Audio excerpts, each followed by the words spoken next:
আপু কি বিক্রি করতেছেন এখানে? ভাইয়া এখানে হান্ডি ডিপ তৈরি হচ্ছে, হান্ডি ডিপের সাথে রুটি আছে। আপু কত করে? ভাইয়া এটা 150 টাকা। আপু আমার তো হান্ডি বিফ খেতে মন চাচ্ছে, কিন্তু আমার কাছে মাত্র 50 টাকা আছে, আমাকে কি দেওয়া যাবে? আর নাই আপনার কাছে? না, আমার কাছে আর নাই, আমাকে দেওয়া যাবে? তাহলে কি করা দেওয়া যাচ্ছে? আপনার লস হয়ে যাবে না তো? লস একদিন একজনকে দিলে লস হয় না ভাইয়া। মন থেকে দিচ্ছেন? অবশ্যই। আচ্ছা ঠিক আছে, দেন। আচ্ছা ভাইয়া।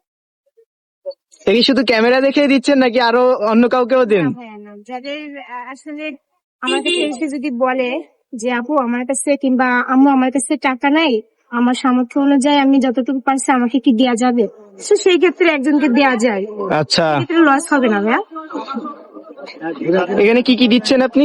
হ্যাঁ 3 পিস মাংস, সাথে 1 পিস রসুন আছে আর একটা চুই ঝাল আছে। যাক মাশাআল্লাহ। আপনি এখানে সবসময় বসেন তাই না? হ্যাঁ হ্যাঁ, আমি এখানে বিকাল 4টা থেকে 9:30 পর্যন্ত আছি। আপনার লোকেশনটা কোথায় এটা? হ্যাঁ আমার এখানে হচ্ছে প্যারিস, যশোর প্যারিস রোড, মোমিন গার্লস স্কুল অপোজিটে। ও আচ্ছা, এটা কি রুটি?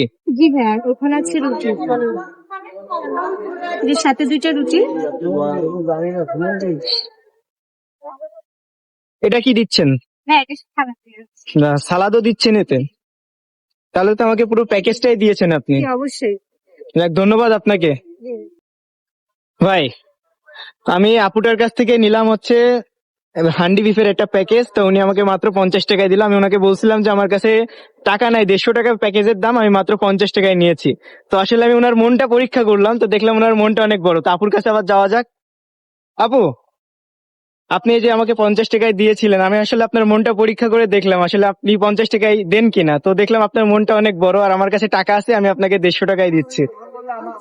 হ্যাঁ, আপনি সমস্যা নেই, আপনি খান। না না, সমস্যা নেই, আপনাকে দিচ্ছি আমি 150 টাকা। এটা এখানে আচ্ছা বসেন ভাই, এখানে বসেন। আচ্ছা, ওকে ঠিক আছে, আমি দিচ্ছি টাকা, খেয়ে নি তাহলে। আচ্ছা।